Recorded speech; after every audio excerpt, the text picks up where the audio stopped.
My name is Abigail Berhane and I'm a third year PhD student at the University of Cambridge Whittle Laboratory, studying the effects of surface roughness on turbine blade aerodynamics. Whoa, that sounds so impressive. I have so many questions and I don't even know where to begin because I'm so excited to be able to talk to you. We met at the Whittle Laboratory when a bunch of us were given a tour around that incredible lab. Yeah. Professor Rob Miller was talking about this incredible PhD research that was describing surface roughness of airplane blades. Yeah. Right? Yes, turbine blades. Yeah. And I was like, that sounds incredible. And then when he described the person that was doing the research, I was like, I definitely want to meet her. Here we are. So tell me about your research. I guess my specific question is, what exactly is your research? Well, a third of the loss in an aero engine turbine comes from the aerodynamic friction that takes place between the blade surface and fluid. This is also known as the skin friction. And while the skin friction is really influenced by the surface roughness, but how the surface roughness affects the skin friction is unknown.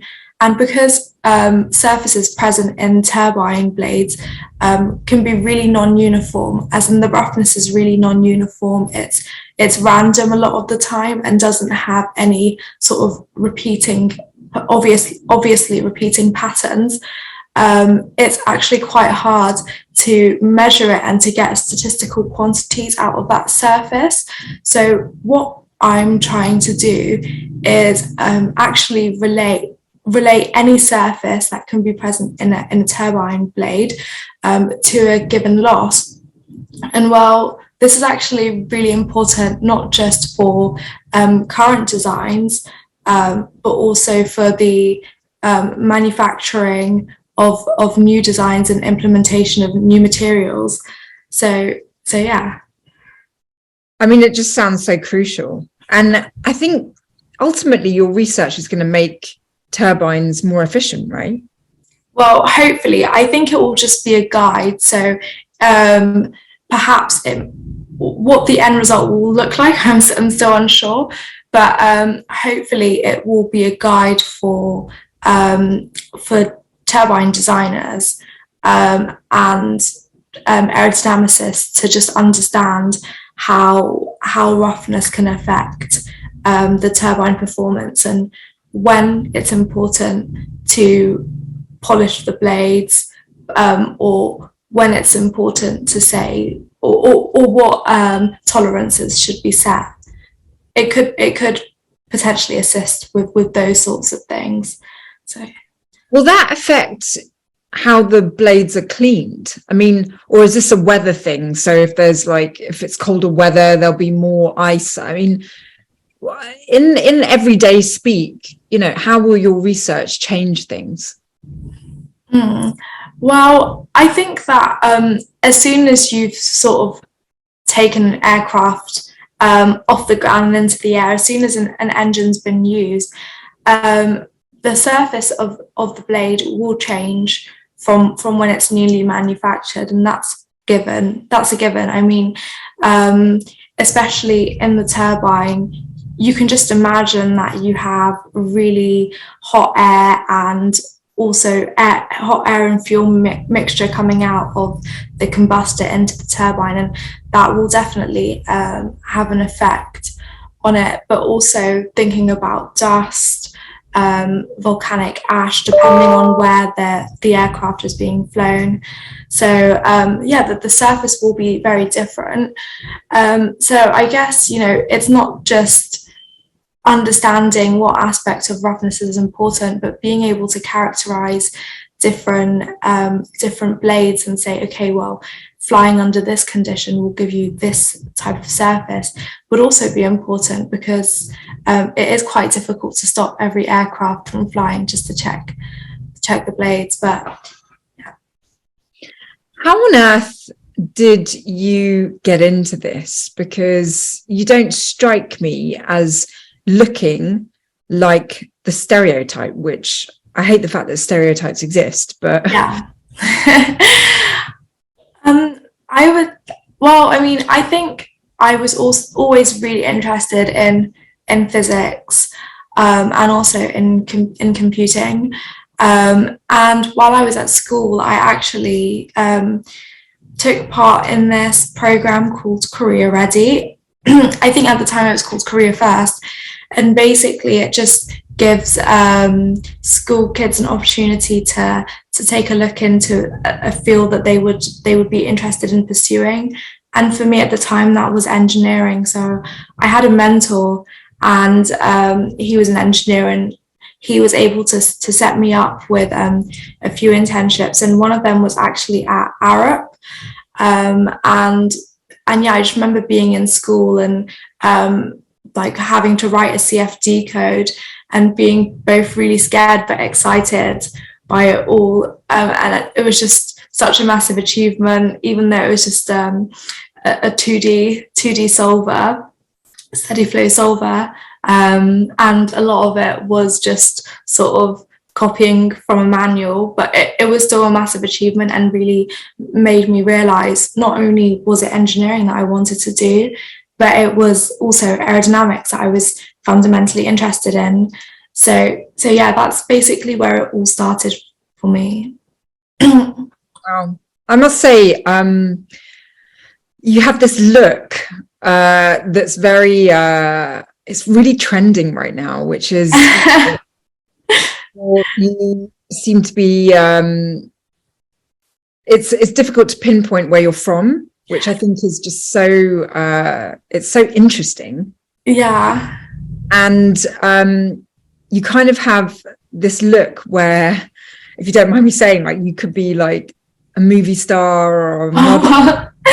Thank you. How does someone like you sort of, with what you look like on the exterior, stay focused on something as tough as engineering? I would say that it's definitely my environment that helps, and actually being part of the Whittle Lab is just really great. Like everyone's super encouraging and really nice, and there's just this massive sense of, okay, like let's all help each other.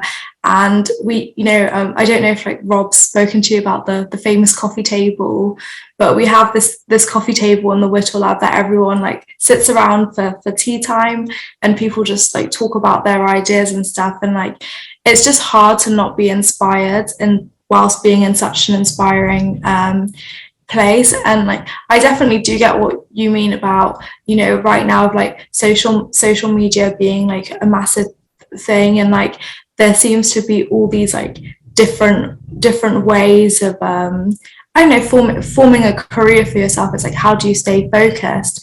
But I guess fundamentally, like what I'm doing and what my research will do is actually contribute to solving part of a fundamental fluid mechanics problem, which is flow over rough surfaces, which to just be a part of would be amazing. So I definitely wouldn't want to miss out on that opportunity. Yeah, and you're quite advanced in your PhD now, 3 years in.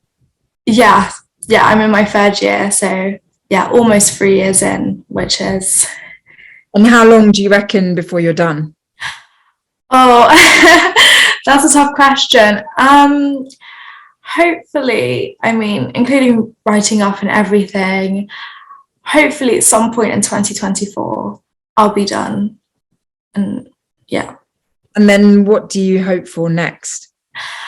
That's a good question. I mean, I am tempted by the idea of staying in research, but I also do really like the bigger picture. And I think after spending so much time focusing on the details and having a really good time doing that as well, I think I'm also ready to look at the bigger picture. And also something that I've been involved with a lot at the Whittle is actually outreach work. So like designing workshops and leading workshops for school children to come in and do something fun. So we actually did an aero engine design, build, and test project with some year 10 kids, and they had a really, really good time doing it. So I think that, you know, having a passion for communicating, and even within research, having a passion for communicating my research outcomes, actually has made me think that maybe I would want a career in science communication, or something like that would be really fulfilling to me. But it still is early days and I'm still not done, so we'll see how that goes. Yeah, I mean, you're really casting my mind back to when I was doing my doctorate, and I love the fact that you get such a kick out of contributing to the body of knowledge, which, you know, doctorate research does, and master's research, but there's something about doing a PhD which is just so intense, and, you know, you really put years into it. And I love the fact that you value doing that so highly. But I also love the fact that you want to share your knowledge with others, and you just, by existing, you're so inspiring. And I just think, you know, I just think that you're on a really interesting path, and I'm going to be watching what you do, because it's just really, it's nice seeing someone so focused, but also someone that is not kind of, because it can be quite easy to crawl into a a PhD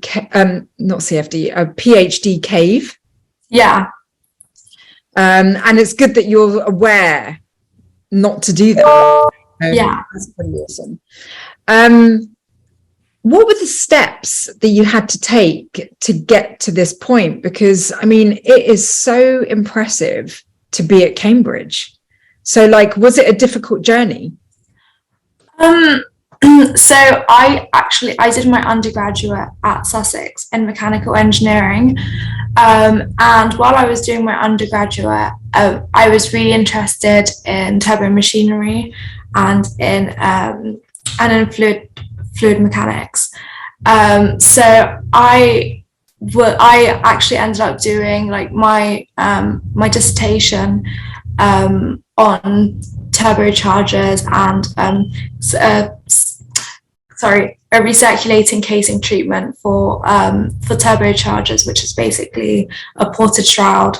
And my supervisor at the time, for that project, he actually did his PhD at the Whittle lab as well, and kept telling me all these amazing things about his time at the Whittle and how he really loved it, and how he was able to do like such great research and about the great minds at the Whittle and the facilities.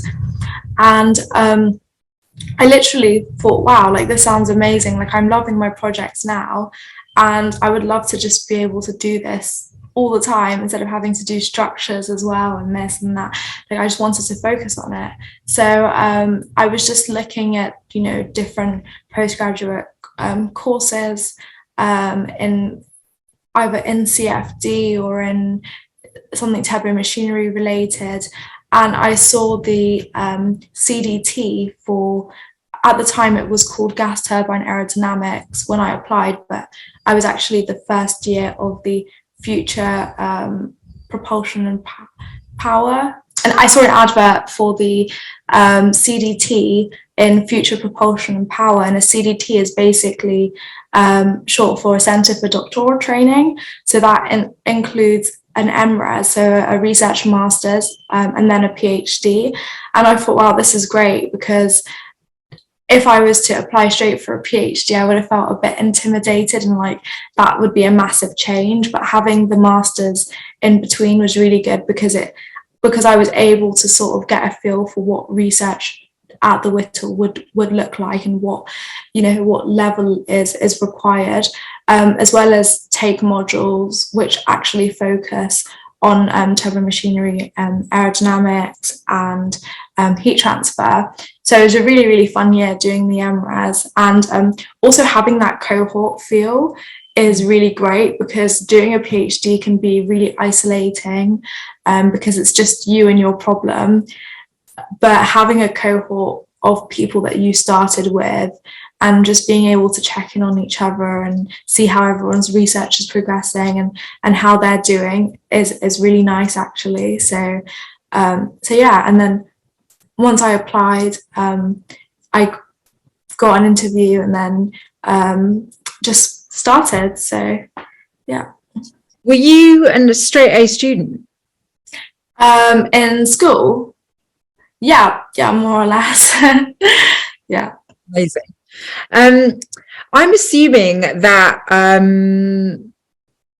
a lot of your colleagues and people in your cohort don't look like you. Is that a fair assumption? Yes. Yeah. So in terms of like how many, the ratio of guys to girls in my cohort, well, there's 5 of us, and there's 3 guys and 2 girls. So as in that, if we're talking about percentages, that's actually not too bad. It's quite for engineering. But in terms of the whole lab, I can't give you an exact number, but I do know we are really outnumbered when it comes to the girl to guy ratio. But I am the only black person in my lab. So yeah, so in that sense, I definitely am a minority. So as a minority, are you like aware of it? Like, does it ever crop up as being like an issue in any way, negative or otherwise? And how do you even need to deal with it?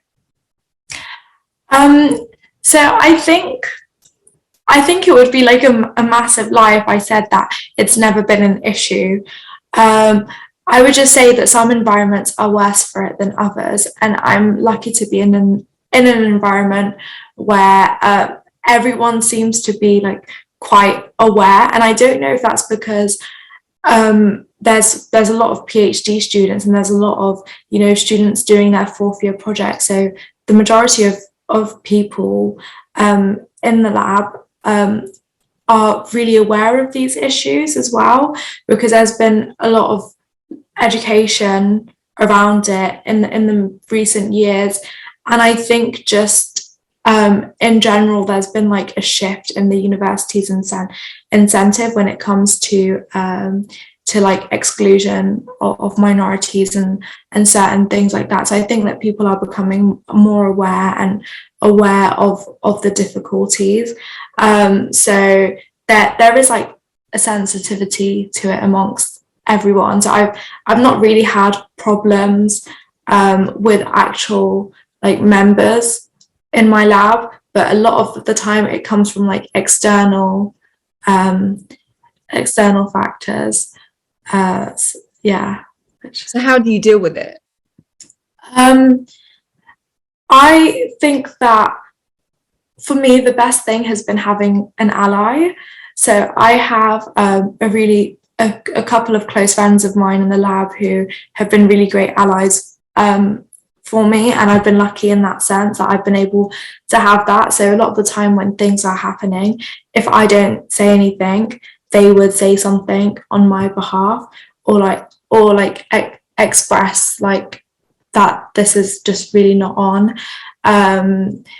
So having that has been really helpful, because I think as well it takes away a lot of like the load from yourself, which can be really hard to deal with, and also a lot of like doubting yourself and doubting if these things are actually happening, or if you're just like overthinking it or feeling it because of an imposter syndrome, which I think does happen, because sometimes you do get told that, oh, it's just your imposter syndrome, like it's not actually like a real thing, but having other people to actually say like this is not okay is really helpful.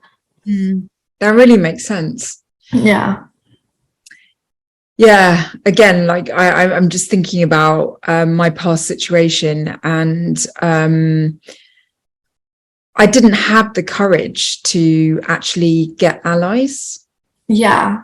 And so I kind of got into a headspace of like, it's me against the world. Yeah.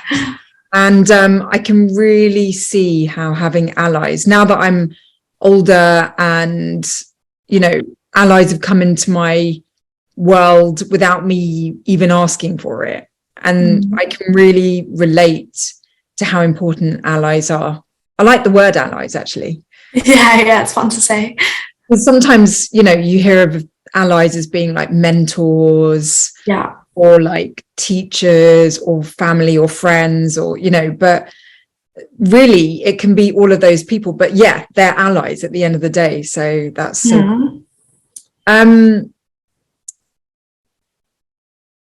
you know, you're a straight A student, you're absolutely beautiful.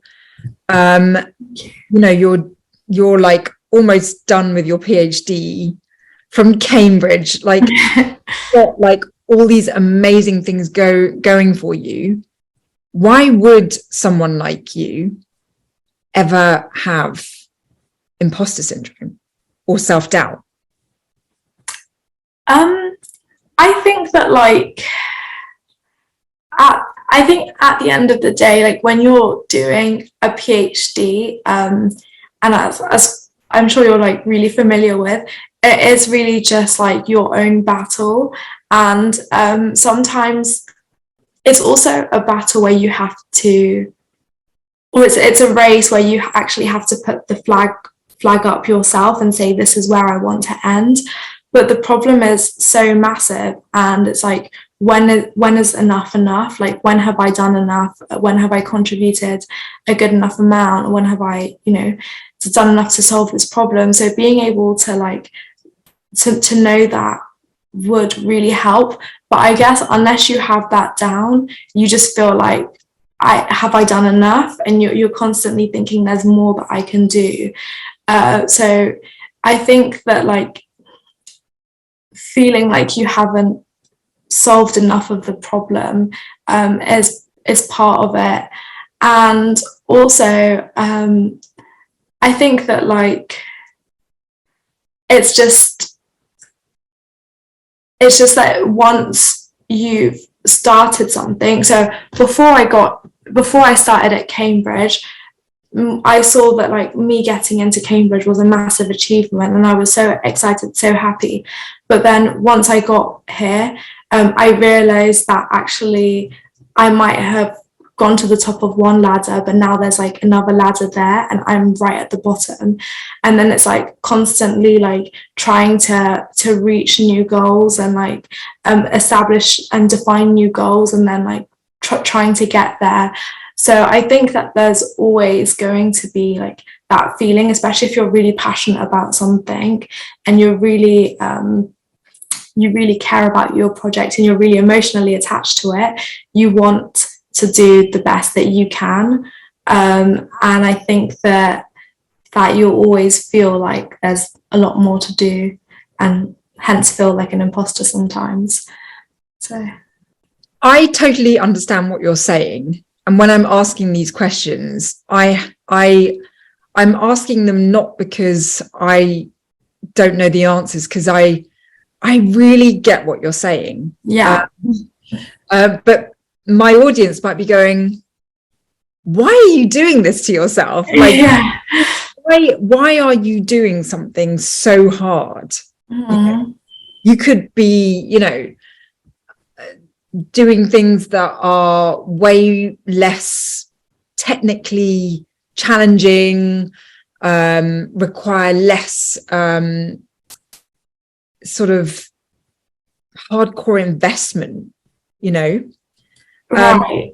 And I've been asked that in my past as well. I would love to hear your answer to that.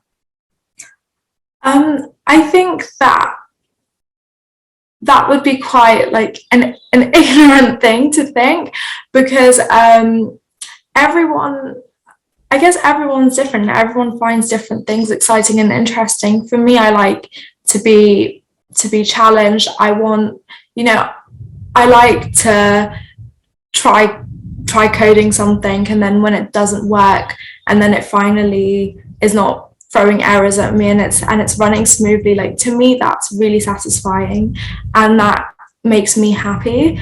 And also when I've spent so long trying to get data and the data doesn't fit, and then finally it does fit, or I understand why it wasn't fitting the way I thought it would, again, that's really satisfying. And I think that, like, I've just spent so much of my life already building my knowledge and my foundation. So I've spent a lot of time, like, investing in my, like, education and my academic career, and so I find that really interesting. And although it is challenging, because I spent so long doing it, and in a way, when you do an engineering degree, you're trained to think in a certain way. So for me, being able to use these skills is, like, really satisfying.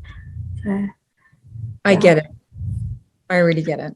Yeah. Some people have said to me, you've got a PhD. Why are you now going into media? Like, right. All of that technical expertise, why are you throwing it all away, for media? And the fact that you maybe want to go into science communication one day, like, what would you say if someone asked you something similar? I would say that it's not throwing it away, and it's actually the context that you have from doing that PhD, which allows you to be so good at communicating other people's research, and being able to, in a way, dilute it so that it's, like, understandable and fun for everyone to know about. When you're doing a PhD, the skills that you get is not just being able to, like, write code, or being able to, like, set up certain types of experiments.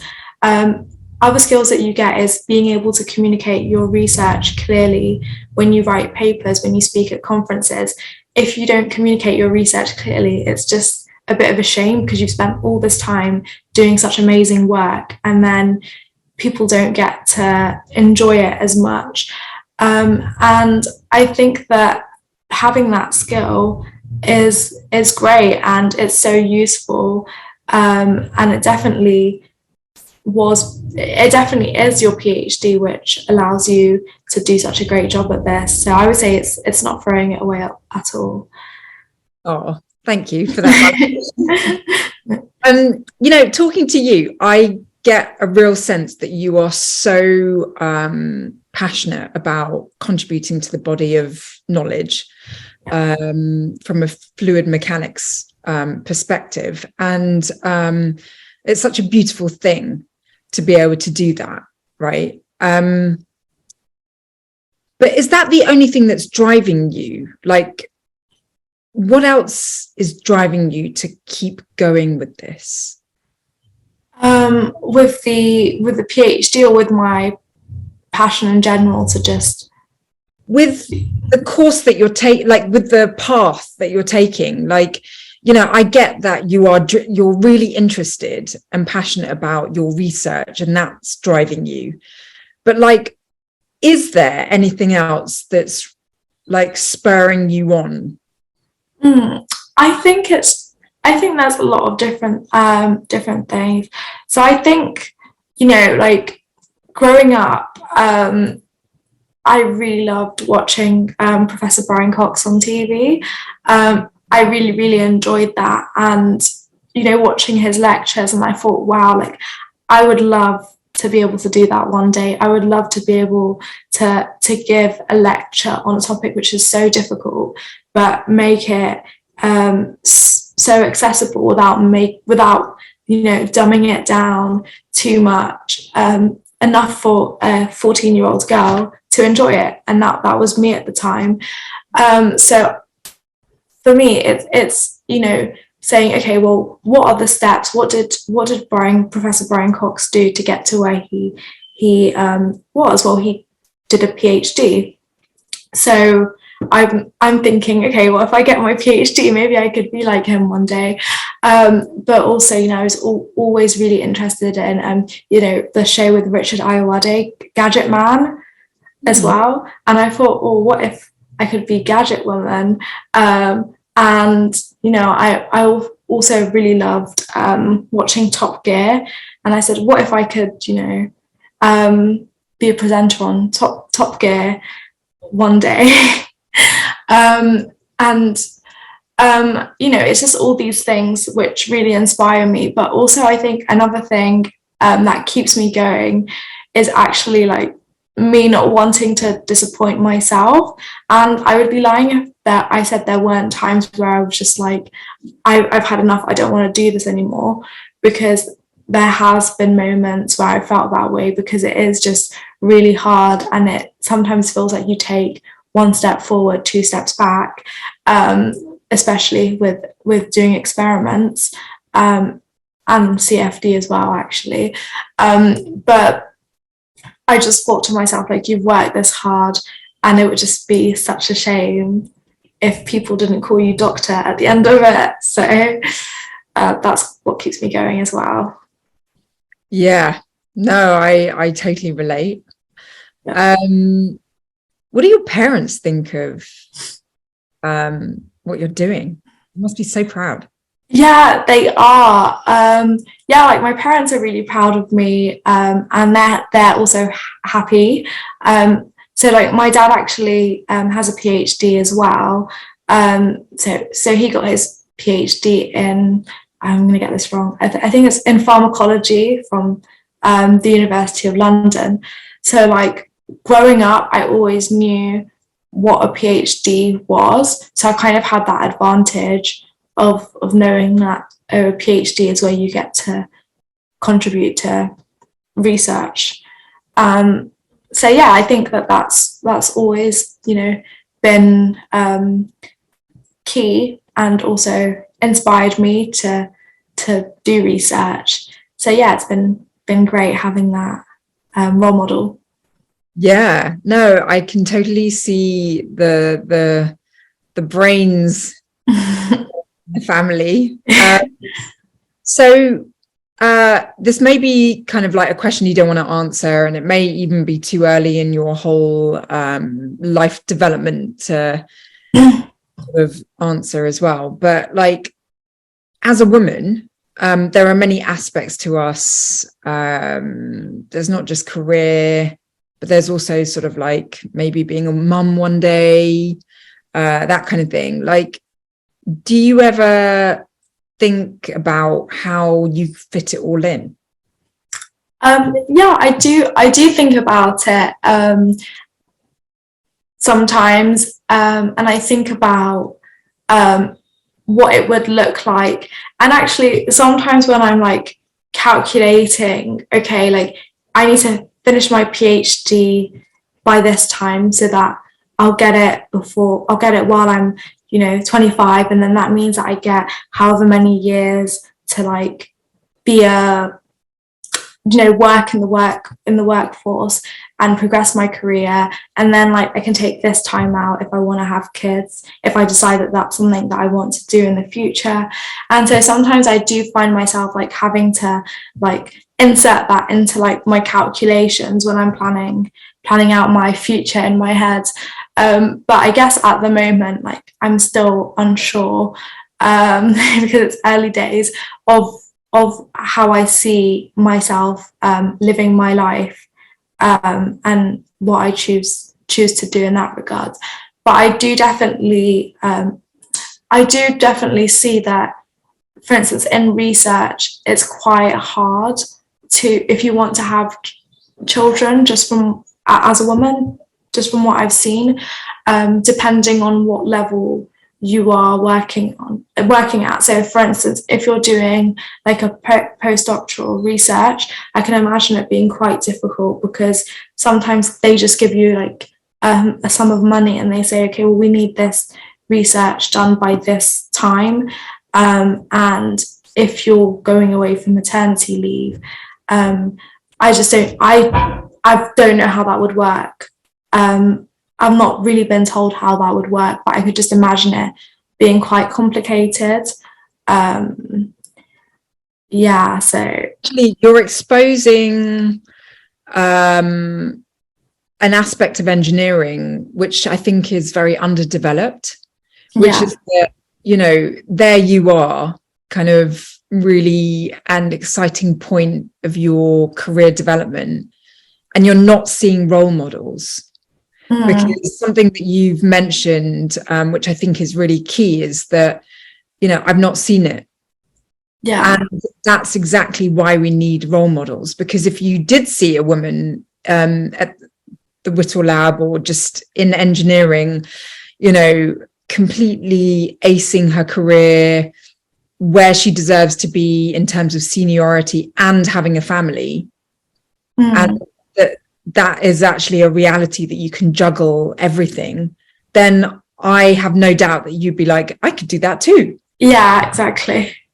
So it's like, maybe in engineering, there's still a way to go to actually allow women to juggle every aspect of being a woman and, you know, still climb up the career ladder within engineering and research. And I've seen more and more that women in engineering, not necessarily in the UK, but I have seen in other countries, like in Scandinavia, that women in research and engineering research are perfectly suited to juggling both motherhood and careerhood. And maybe we still need to catch up in the UK.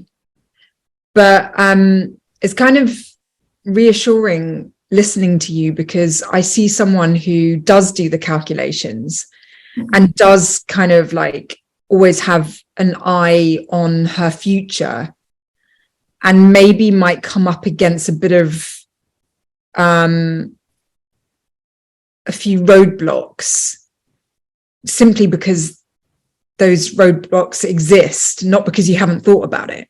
Yeah, no, I agree. And that is something which does worry me sometimes, because I think to myself, wow, like I would have spent however many years studying, and, you know, getting myself to this point where I actually I look good on paper, and also have the skills as well, and then not being able to pursue it because the field isn't catering to women. That would just be really disappointing. So it does worry me sometimes, and it does also give me that sense of urgency, which can sometimes be quite negative, especially if you're doing a PhD and you feel like I need to hurry up, and especially if you're comparing yourself to a lot of your male peers, and you kind of see the freedom that they have, as in if they wanted to, they could probably take a few years out in between and it wouldn't really affect them that much. But then you feeling like you kind of have to get everything done quickly if you want to have like a well-established career and also have children. So sometimes that can be a bit frustrating and negative, because it makes you feel a bit anxious about everything. But I guess a pro might be that it encourages you to work faster. I don't know. I think you could be the change. Sorry to pile that on your to-do list. Yeah, that's a lot. But I just see someone who is so trailblazing right now, in the sense that okay, this is going to sound really patronizing, but I really see myself in you, in the sense that but like you're so much more advanced in the sense that I basically have done what you aspire to do, but I had no focus the way you have focus, and I had no direction the way you have direction. Like you talk about sort of like in my calculations, and you know, I didn't do all that. I just was following what felt right. Whereas what I find so inspiring about talking to you is that I really get where your head is at, but you have direction, right? And so what is so exciting about listening to you and hearing the way you're working it all out is that you're able to easily identify, or even just by existing, you're highlighting the obstacles that are in the way for women to excel in engineering, because you've got everything that it takes to be amazing in engineering, like from, you know, technical point of view, like you're there, you're doing it, you can excel in it. But yet with all of what you have, there are obstacles potentially in your way that are nothing to do with you, like they're not your fault. Yeah. The reason why I talk about you being a change maker is because people can look at your journey and go, oh my gosh, she's going to face obstacles that are not her fault. Let's move those obstacles and let's create change. Yeah. Whereas with my story, like I don't have children because I was just like, I simply cannot fit this in if I'm going to do everything I need to do.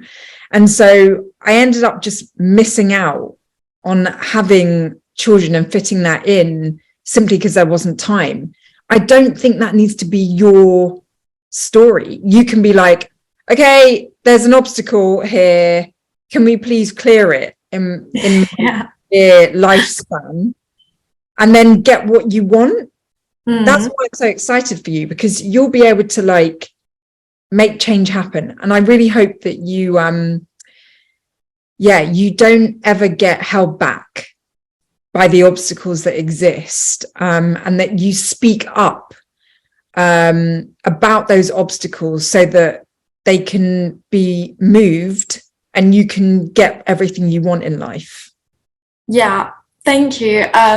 No, that's really great advice, and also really encouraging to hear from you that you know, just how you view things, because I think sometimes it's really hard, and you get stuck in your own head and you're just viewing things from your point of view, and it's kind of like, I need to do better, I need to get more focus, I need to, you know, I don't know what I'm doing. But then to have someone who's actually been through it all and look at you and look at your journey and say to you, oh, you're doing things right, is really encouraging. So thank you for that. And also I think it's just really great being able to just have people in the lab as well, such as, you know, Rob Miller, Professor Rob Miller, who is just really encouraging and is also just really excited in the research that I'm doing, because I think that's just really helpful, and it also kind of puts you at ease knowing that, okay, like you are being acknowledged by people, and people see the hard work that you do. So hopefully these issues won't be as big for me, or hopefully these issues will be highlighted so they won't be as big for myself and other women to come. And on another note as well, like there's this really great thing, it's that it's a great organization called Zonta International, and they have this fellowship called the Amelia Earhart Fellowship, and Zonta International basically gives the Amelia Earhart Fellowship to 30 women or 35 women? I have to double check. I think it's one or the other, globally. who are doing research in or groundbreaking research in aerospace engineering, and it's just like really, really great. And there have been myself and a few other in the history of my lab, few other women who have gotten the fellowship.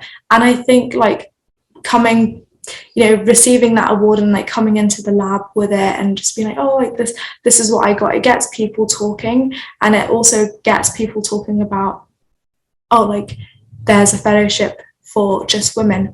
Why is that? And what are the challenges that women are facing in engineering, and what can we do to try and make that better? And I think a lot of the time, especially with like younger generations, people are really open to helping and bridging the gap.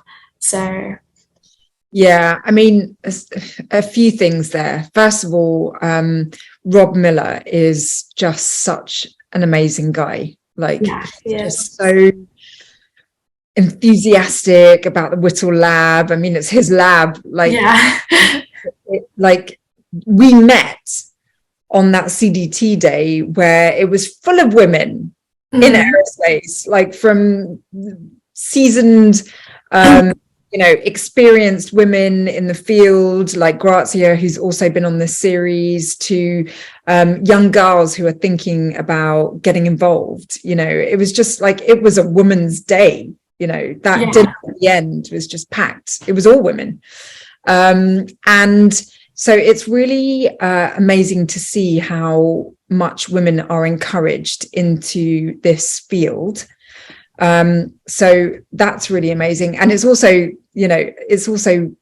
amazing to note that Rob, even though he's a man, is like so in support and so encouraging of more equality in this field. So that is incredible. But also, I really want to thank you, because in talking to you, even though I'm older than you, I feel like I learned so much listening to the way you talk about your career development, because you're so kind of clear on the path that you're trying to forge for yourself. And that really helps me, and I think it will really help my audience, because even if we don't know our own path, just seeing someone know their path is really inspiring, because you're like, wow, she's so focused. Like, I need to get focused. Like, I need to get my ducks in a row, and I need to not mess around. And, it's there's something so beautiful about seeing someone who is trying to be the best they can be. Oh, thank you. I mean, one thing as well that like I've really had to learn is to be less of a workaholic. So also like just having time like for my friends and family and like just other important people in my life, and just being able to like relax and do fun things as well, because I often find that like for me to relax is just being on my laptop. So even when I'm ill, I'll just be there like on my laptop, like doing work, even though I know that that's like not what it should be like. But I think that for me also, like just working in general and like engineering and just engineering and working has been a form of escapism for me in the past. So just kind of always seeking that like academic validation, and we could talk about that for hours as to why that is. But I think that also like having a healthy balance, especially if you're doing a PhD, and like being able to emotionally detach from your project is really important, because a lot of the time things don't go as you plan them to go, because if they did, then it wouldn't be a PhD topic, because you'd know everything there is to know about it, so you can predict exactly what's going to happen. But that aspect of like not knowing is what makes it tricky, and also can really be difficult on on your like mental health if you're super emotionally attached to your project. So just being able to say, okay, like the day's done, the work day's done, now I'm going to shut my laptop down and just think about something else is really important. Yeah, and I love the fact that you highlight that. And again, like you just take me back to those days. And, you know, it's been a long time since I was in deep fluid dynamics research, but I can tell you that the workaholism remains. But on that note, like one of my allies always says to me, you know, don't be too hard on yourself for caring so much about doing a good job. Because, you know, really early on in our conversation, you mentioned like perfectionism and is what I'm doing enough? And throughout my career, I've always kind of been quite tough on myself, going, gosh, I'm such a perfectionist. Yeah. I can't stop working. And, you know, I push myself too hard and all of that. And my ally says to me, see the beauty in that. You know, it's so beautiful that you care so much about doing a good job. Like, you know, being hard on yourself for those character traits is the negative side of it. Like, how about celebrating the fact that you do have like perfectionism and you do really want to work hard and you enjoy, you know, I've just been on a holiday with my partner for 10 days. And one of the things before the holiday, I was like, I'm really going to try not to work. Yeah. And then during the holiday, I realized that I get so much joy from my work. Yeah. And yeah, we did do really beautiful hikes where, you know, obviously didn't take my laptop. And you know, I was in nature and I was smelling the pine trees and, you know, and I was switching off. But I also realized on those hikes with the person that I love that I really love my work. And that's actually a really, really beautiful thing. Because everyone's like, oh, January, you got to go back to work. I was like, oh, January, I can't wait to start again. You know, that to me is life, you know, if you really enjoy what you're doing. So, you know, I find the fact that you love what you're doing really, really beautiful. And I'm happy for you that you enjoy your work so much, but you're also very aware that sometimes the balance can tip into areas that may not be so healthy. Like that awareness is also beautiful. And, you know, we should eliminate beating ourselves up over anything because you know, I see a very, very special individual in you. Oh, thank you. That means a lot. And I look forward to seeing what you do next because I like, honestly, the world is your oyster. Oh, thank you. And it's been really great, like being able to talk to you as well. And just also talking about my journey and about what I'm doing as well has also been really helpful for me to just like, you know, sometimes get your head out of the sand and think about what the bigger picture is and why it is that you're doing what you're doing. Because when you make a commitment to do a PhD, it's a long-term commitment. It's not just a few months, a couple of months doing this research or something. It's like years of your life that you're signing away basically and saying, I'm going to be doing this research. So it's really easy to just get lost in that, but like being able to see the bigger picture and why you're doing it is really important. And I'm really grateful that I've had this opportunity to share that with you and actually think about it as well. So thank you. Well, Abby, it's just been a total delight chatting with you. You are one hell of a massive inspiration, not just to me, but I'm sure to anyone watching this conversation. Like you're just, I'm excited. I think big things are ahead. You certainly deserve it. And thank you for being such a role model, you know, not just to me, but to all young girls who who want to make the most of their beautiful potential like you're doing. So thank you. Oh, thank you so much.